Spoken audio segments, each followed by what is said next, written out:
Madras scene দিয়ে আর একটি video upload করলাম।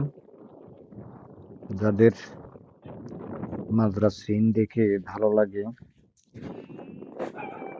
অবশ্যই তারা কমেন্ট করে জানাবেন।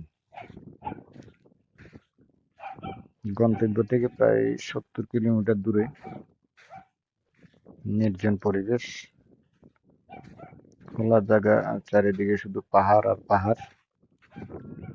এখানে সৌদিরা বর্ষা দিয়ে বসে এবং ما شاء الله বিভিন্ন سيارة রকম حق انت ফলমূল নিয়ে افريقيا. যায়। هذا السيارة حق انت. سيارة مين هذا؟ এখানে আবার قبل له কবুতর رياض يشتري هذا. এবং قبل له رياض يشتري ছাগল, هذا. ঘোড়া সব কিছু আছে। মাঝে মধ্যে তো সৌদিরা ঘোড়া দৌড়াইতে যায়।